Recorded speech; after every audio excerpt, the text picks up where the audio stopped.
Buenos días. Vamos a continuar con este tercer tema del segundo bloque, este bloque de el segundo módulo del curso de capacitación continua en intervención de maltrato y abuso sexual infantil, organizado por el módulo MAMES del Instituto Nacional del Niño San Borja. Este segundo módulo de trauma psicológico ya pudieron revisar un poco las definiciones de trauma psicológico, los tipos de trauma, y lo que vamos a hacer en esta tercera sesión es relacionar un poco la teoría del trauma psicológico con algunos cuadros clínicos que son los más comunes que se ven en la población infanto-juvenil, sobre todo los relacionados con situaciones de abuso sexual infantil. Como ya habíamos visto en el primer módulo, no existe un cuadro clínico típico y patognomónico del maltrato infantil. En realidad, las situaciones de maltrato y abuso en niños y adolescentes puede generar cualquier tipo de cuadro clínico, pero tenemos algunos que sí son mucho más frecuentes, que tienen una prevalencia mayor. Y es lo que vamos a intentar revisar hoy día, ¿no? Revisar algunos de estos cuadros y ver un poco la relación que tienen entre ellos. Los cuadros que vamos a revisar ahora, hoy, eh, son los siguientes. Vamos a dar una revisión sobre el trastorno de estrés postraumático. Luego vamos a revisar también este relativamente nuevo diagnóstico del trastorno de estrés postraumático complejo. Luego hablaremos sobre un ya cuadro conocido, el trastorno límite de la personalidad. Y finalmente, algo sobre una nueva propuesta de diagnóstico. Este no es un diagnóstico que sea oficial, pero sí está como una propuesta de inclusión en las guías diagnósticas, el trastorno de trauma del desarrollo. Muy bien, pues a manera de introducción tenemos creo todo muy claro, todos los psicólogos, psiquiatras y los que trabajamos en el área de salud mental, que la psicopatología, la psiquiatría, la psicología en los últimos años ha avanzado mucho, está cada vez, tiene mayor rigor científico y más publicaciones, más investigación, y uno de los temas que ha generado mucho interés en el estudio de los cuadros psicopatológicos es el origen traumático de muchos de los trastornos psíquicos. Y es que realmente en muchos de los síntomas que tenemos en cuadros clínicos, tanto psicóticos, neuróticos, síntomas disociativos, cuadros depresivos, el propio trastorno límite de la personalidad, nos orienta a revisar que en la historia, en la psicobiografía de las personas que presentan estos cuadros, es muy frecuente encontrar un origen traumático en la infancia. Y esto obviamente ha generado que se estudie y se haga investigación sobre este tema, ¿no? De alguna manera, con estos estudios se toma nuevamente en cuenta esta teoría traumática propuesta por Freud en el curso de la presentación de psicopatología en los adultos con base a experiencias traumáticas en la infancia. Y bueno, va a manera de introducción, alguna pequeña pincelada sobre el trastorno de estrés postraumático, que es el primer cuadro que vamos a revisar. Este cuadro, que está desde 1980, ¿no? Que la DSM-3 lo introduce después de una guerra con las personas que tuvieron la mala fortuna de vivir una situación de guerra y presentar una serie y una característica de síntomas muy peculiares que hicieron que por primera vez se diagnostique, se tenga un cuadro clínico en el cual sí claramente se tiene identificada una causa específica, una situación traumática que se vive de manera muy intensa y que genera una serie de síntomas determinados que se consideran y se pusieron como el trastorno de estrés postraumático. A raíz de este cuadro, pues empezaron a hacerse muchas investigaciones, ya no solo en los sobrevivientes de situaciones de guerra, sino en otro tipo de personas que tenían situaciones de trauma. Y es así como, con el paso del tiempo, este diagnóstico de trastorno de estrés postraumático se fue quedando un poco corto. Es decir, muchos investigadores, y dentro de ellos cabe mencionar a Judith Herman, em, vieron que muchas personas que tenían situaciones extremas de violencia en la infancia, sobre todo en la infancia, no siempre, pero sobre todo en la infancia, no encajaban del todo en los tres principales síntomas que tiene el trastorno de estrés postraumático. Había personas que tenían síntomas mucho más complejos, mucho más intensos, con una repercusión mucho mayor.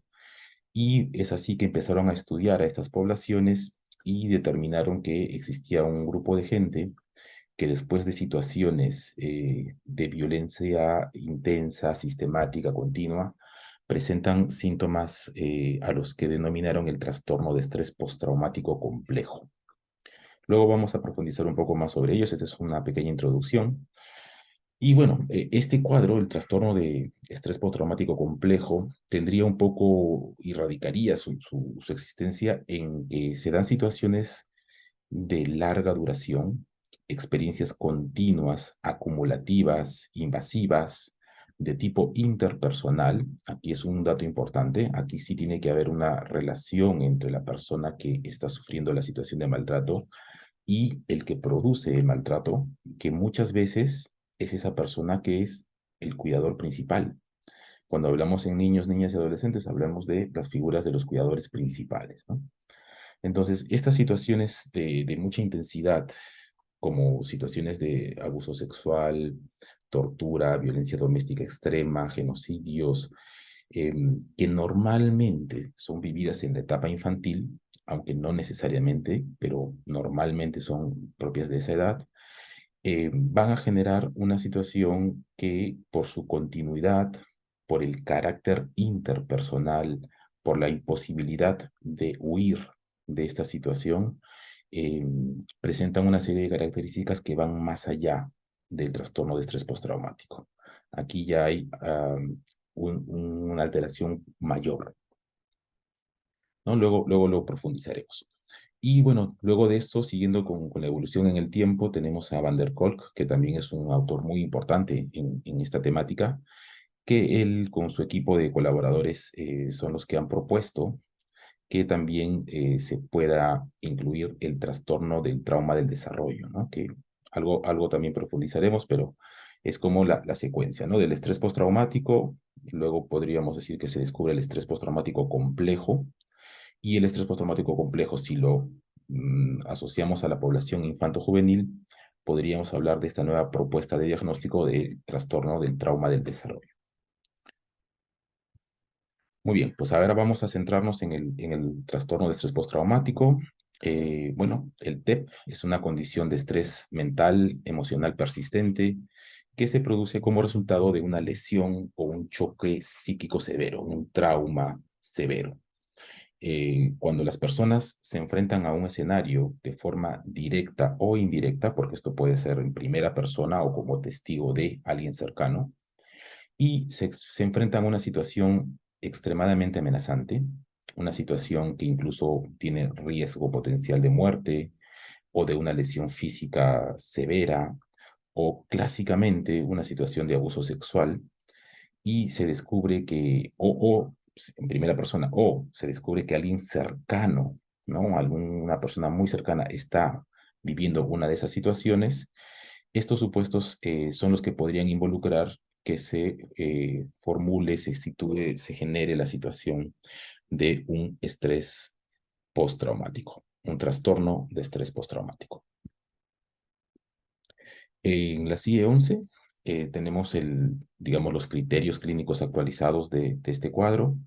Podríamos decir que son principalmente tres síntomas, ¿no? Los síntomas de reexperimentación, lo que conocemos como las reminiscencias o esos flashbacks, ¿no? Que la persona que sufrió una situación de trauma recuerda, revive estas situaciones y a veces con una gran intensidad, lo que obviamente genera mucho malestar emocional. El segundo síntoma importante es la evitación, ¿no? Las personas intentan o buscan la forma de evitar cualquier temática que esté relacionada al evento traumático.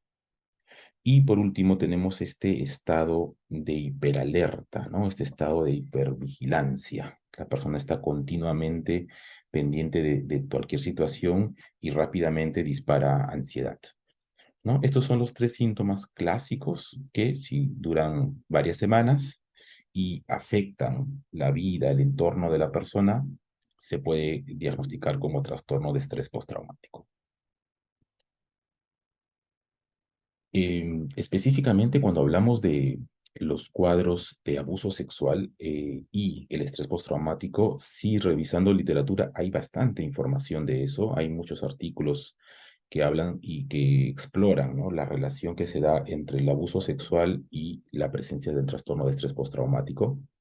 Muchos de los autores señalan que el abuso sexual, junto con la experiencia de alguna situación traumática hacia un hijo, son los dos mayores estresores que podrían relacionar un trastorno de estrés postraumático en mujeres.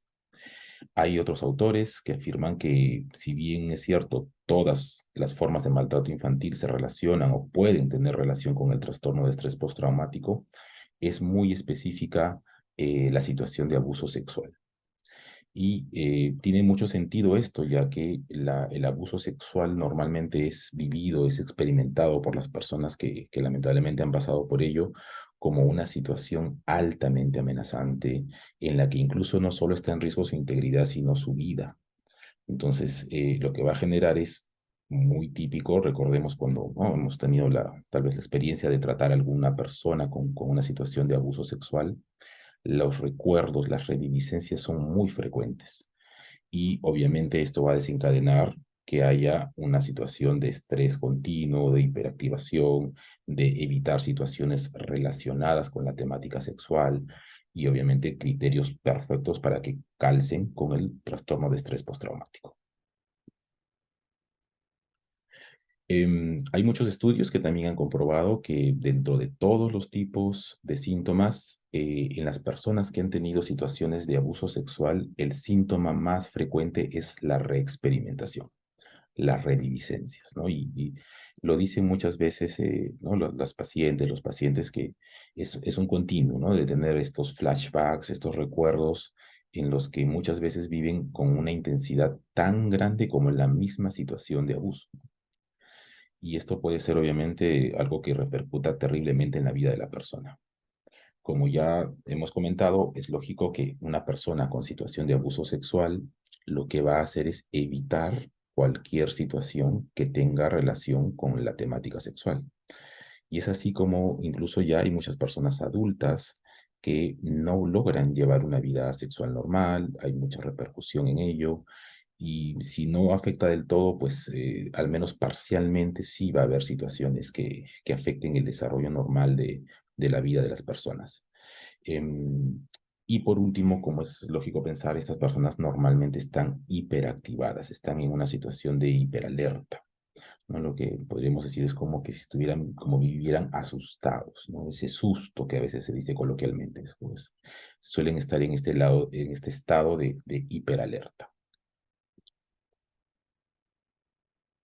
Son frecuentes otros síntomas también, por supuesto. Hay alteraciones a nivel del sueño, a nivel de cognitivo, relaciones interpersonales, respuestas somáticas. Recordemos que los niños son grandes somatizadores, entonces vamos a poder tener también mucha respuesta somática en ello. Una situación de hiper respuesta a estímulos, estímulos que pueden ser muy, muy simples, ¿no? A veces el dar un abrazo a una niña que ha sufrido situación de violencia puede ser vivido como algo tremendamente angustiante por lo que implica y lo que repercute en ella, ¿no? Y bueno, esto clásicamente en los niños también con situaciones de irritabilidad, que es otro de los síntomas típicos que vamos a ver en la población infanto-juvenil. Bueno, este trastorno de estrés postraumático puede ser grave, puede ser duradero, puede incluso ser crónico, puede generar gran discapacidad en la persona. Las personas que no se tratan de estos cuadros pueden tener tremenda discapacidad en su funcionalidad. Y bueno, por ahí dar algunos datos, cuando hay situaciones de violencia reciente, ¿no? Se habla de que la prevalencia de un TEP es de casi un 80%, es altísimo. Y ya cuando es una situación antigua, baja un poco al 60%. Igual es una cifra alta, ¿no?, de data. Ok, y bueno, también tenemos la afirmación de que el trastorno de estrés postraumático, debido a situaciones de agresión sexual, se produce más frecuentemente en los 3 siguientes meses de la situación de abuso. Los síntomas son variables en todas las áreas de la persona. No existe, como hemos comentado, un patrón único, ¿no? Pero sí quedarnos un poco con la idea de que en situaciones de abuso sexual infantil debemos pensar que hay una alta probabilidad de que ese niño, esa niña, ese adolescente puedan generar un trastorno de estrés postraumático. Normalmente, no siempre, pero tendría que ser, claro, un trastorno de estrés agudo, ¿no? Los síntomas iniciales agudos, la manifestación va a ser múltiple y variada, pero siempre que nos llegue a consulta o estemos tratando a un niño, niña, adolescente con historia de abuso sexual, debemos pensar en que la posibilidad de hacer un trastorno de estrés postraumático es alta. Ok, y ahora vamos a pasar a este segundo diagnóstico, que es el trastorno de estrés postraumático complejo. Como habíamos comentado, los síntomas clásicos del TEP a veces se quedan cortos, y esto es muy cierto cuando lo vemos en pacientes. Realmente, si nos ceñimos a estos tres síntomas clásicos, reviviscencias, evitación, hipervigilancia, hay muchos niños, adolescentes que tienen estos tres síntomas, pero tienen muchos más, muchos más. Con lo cual, el diagnóstico de TEP clásico, pues se nos queda corto. Y lo que se postula para diagnosticar el trastorno de estrés postraumático complejo es que al margen de los tres síntomas, que hay que tenerlos, ¿no? Del TEP, se añaden los llamados trastornos de la organización del yo.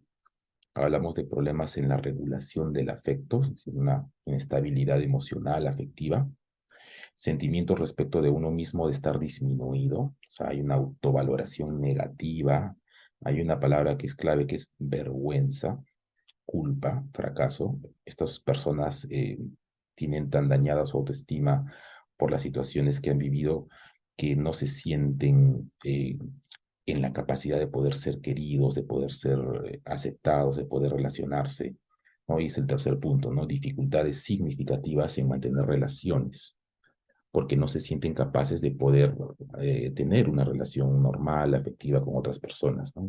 Entonces, esto ya es más allá de que el TEP, ¿no? Ya tenemos afectación en esta organización del yo. Entonces, cuando hablamos del trauma complejo, este se refiere a experiencias negativas tempranas, normalmente tempranas, que pueden implicar clásicamente el abandono y el abuso, y que la característica importantísima cuando hablamos de estrés postraumático complejo para que se dé esa alteración en el yo es que se tiene que haber afectado la relación entre el niño adolescente y el cuidador principal. Estamos hablando del apego, esa relación vincular que se genera entre un niño que está en desarrollo y la figura del cuidador principal. Tenemos la idea de que el cuidador principal es aquel que está llamado para dar cariño, protección, seguridad, es esa figura constante, consistente, pero a la vez esa figura es la que genera las situaciones de abuso, de amenaza, de abandono, genera una situación muy ambivalente, muy difícil de poder entender. Y es esta situación que daña este apego que va a producir que los niños tengan esta afectación en su identidad, en su yo. Y bueno, lamentablemente esto pues no suele ser algo que se dé de manera aislada, sino que lo vemos también clásicamente cuando se dan estas situaciones de abusos en general a temprana edad, hablamos de un ambiente de riesgo que está de alguna manera con situaciones de abuso sexual, abuso físico, psíquico, psicológico, abandono, negligencia en todas sus formas, ¿no? Ok, luego vamos a interrelacionarlos un poco más. Ahora, ya este es un conocido de muchos de todos, el trastorno límite de la personalidad, ¿no? Este cuadro, bueno, Placier-Diez lo divide en dos subtipos, el impulsivo y el límite.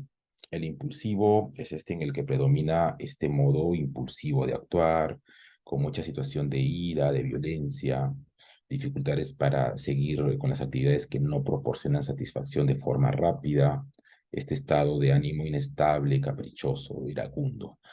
Pero el que nos interesa más es el límite borderline, el trastorno borderline, o sea, el subtipo borderline, que es el que es mucho más frecuente en situaciones de abuso, ¿no? Tenemos esta clásica confusión acerca de la imagen propia de sí mismo, esta ausencia de objetivos y preferencias precisos, ¿no? Es una gran ambivalencia, incluso en temas hasta sexuales, con una gran implicación en relaciones intensas, poco estables, que normalmente están llenas de crisis intensas emocionalmente.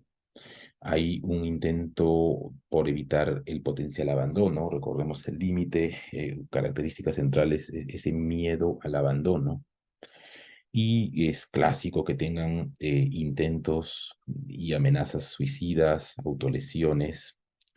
Clásicamente también esta sensación crónica de soledad, de vacío, que son las características principales de este trastorno borderline. Como se dan cuenta, tienen muchas o algunas de ellas son muy similares a las del trastorno de estrés postraumático complejo. Es así que muchos autores postulaban, ¿no? Si tenemos este cuadro clínico del trastorno de límite de personalidad, podría ser que este cuadro sea una forma de expresión del trastorno de estrés postraumático complejo, o tal vez es un subtipo o una forma compleja o crónica del TEP. Entonces surgía esta interrogante y en base a que muchas de las personas que tienen estos cuadros tienen, ¿no?, el antecedente de un trauma en la infancia y tienen síntomas muy similares. Pero frente a esta postura también está la de otros autores que, digamos, cuestionan esta postura, ya que hay muchas personas que tienen trastorno límite de la personalidad, pero que en su psicobiografía no se logra identificar antecedentes de eventos traumáticos en la infancia, o al menos no los registran y no los recuerdan o no los tenemos como registro, con lo cual no podríamos generalizar y decir que todo evento traumático en la infancia va a generar que un adulto pueda tener TLP. Existen adultos con TLP que no tienen registrado eventos traumáticos en la infancia. Entonces, ya no sería tanto que esta es una causa, ¿no? El evento traumático, pero sí podríamos postular que los acontecimientos adversos en la infancia pueden ser factores de riesgo muy importantes para que pueda existir o surgir a posteriori un trastorno límite de la personalidad. Eso sí lo tenemos claro.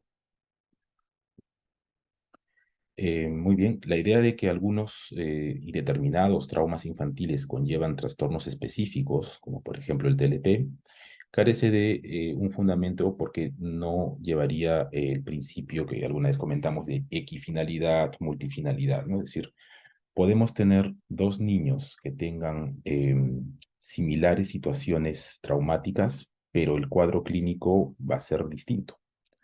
Y de igual forma, ¿no? Digamos, el mismo tipo de trauma, digamos, dos niños que tengan situaciones de abuso sexual, van a tener también muy distinto funcionamiento clínico, ¿no?, y sintomático. Entonces, hay que tener muy en cuenta también la multideterminación, ¿no? Esta relación entre lo biológico y el entorno, ¿no? Eh, y obviamente, pues lo que sí tenemos que tener claro es que los eventos traumáticos en la infancia sí van a agravar o empeorar el curso o el pronóstico de un trastorno límite de la personalidad, ¿no? Como decimos, el evento traumático en la infancia no es requisito para el TLP, pero sí es un requisito para el trastorno de estrés postraumático y mucho más para el trastorno de estrés postraumático complejo. Algunas situaciones que nos pueden ayudar un poco a diferenciar, ¿no?, entre el límite de personalidad, trastorno de estrés postraumático complejo. Un factor distintivo que se ha observado en el TLP y que no se suele observar en el TEP es el miedo al abandono, ¿no? O sea, quedémonos con esa idea que es importante. El TLP funciona con este miedo al abandono como algo nuclear. En cambio, el trastorno de estrés postraumático complejo no es ese miedo al abandono, sino es esa situación de vergüenza, de sensación de minusvalía interna, ¿no? De ese yo que está dañado. Aquellas personas que tienen trastorno de estrés postraumático complejo con frecuencia van a evitar por completo las relaciones y se alejan de todos porque ellos consideran que son inseguros que los demás son amenazantes, que ellos no tienen la posibilidad de ser aceptados, de ser amados, no merecen el amor de los demás. Dense cuenta, es muy distinto, está muy dañado su yo. El TLP es muy inestable, muy fluctuante. Él va a tener relaciones interpersonales, pero claro, en base a ese miedo al abandono va a funcionar. Otro detalle importante es que, bueno, las personas con TLP suelen autolesionarse y esto es algo que no es frecuente en el trastorno de estrés postraumático complejo. Puede haberlo, pero no es característico, ¿no? Lo típico de las autolesiones es más propio del trastorno límite de la personalidad. Eso como algunas ideas que nos pueden ayudar a diferenciar el TLP del trastorno de estrés postraumático complejo. Y bueno, como les comentaba, está esta situación de la nueva propuesta diagnóstica, ¿no? Cuando hablamos de estas experiencias repetitivas de maltrato que se dan durante la infancia y que van a actuar como estresores habituales, van a poder generar disfunciones duraderas en los principales sistemas neuroreguladores. Ya sabemos todos y lo hemos repasado también en el primer módulo, ¿no? El eje hipotálamo, hipoficiario, adenal, todos los temas neurobiológicos que se generan con las situaciones de estrés, ¿no? La respuesta al estrés. Y esto obviamente va a tener consecuencias fisiopatológicas significativas y alteraciones en el desarrollo de estructuras cerebrales fundamentales. Esto se relaciona con la presencia de déficits en el funcionamiento a todos los niveles, cognitivo, autorregulación afectiva, conductual. Pero estamos hablando de niños. Entonces, estas situaciones tan difíciles que se pueden dar de manera sistemática en la infancia van a repercutir de forma significativa en la adultez. Es por eso que este autor, ¿no? Van der Kolk, postula que se pueda tener el diagnóstico de trastorno traumático del desarrollo o trauma del desarrollo. Por decirlo de alguna manera o por intentar un poquito explicarlo yo, este sería como el trastorno de estrés postraumático complejo, específicamente en la etapa infantil. Y lo que está claro ahí es que hay situaciones de maltrato crónicas, intensas, sistemáticas, pero con la característica específica de que la persona que suele ser el que genera esas situaciones traumáticas es el propio cuidador. Cuando tenemos esa situación, obviamente el sistema de apego entre este cuidador y el menor se ven tremendamente afectados. Es muy distinto que un niño sufra una situación de violencia por un extraño que sufra una situación de violencia por su padre, por su madre, por su abuelo, por su hermano mayor. Entonces, una situación de violencia con una figura cercana, y más aún si es el cuidador principal, como se pueden imaginar, pues va a ser mucho más significativa y mucho más compleja. Y es este tipo de situaciones en las que el cuidador principal suele ser el agresor, la que va a generar este trastorno de trauma del desarrollo o en adultos trastorno de estrés postraumático complejo. Muy bien, pues este es un poco el resumen de estos principales cuadros que vemos frecuentemente en situaciones de niños, adolescentes que han sufrido situación de violencia significativa durante su infancia. Muy bien, muchas gracias.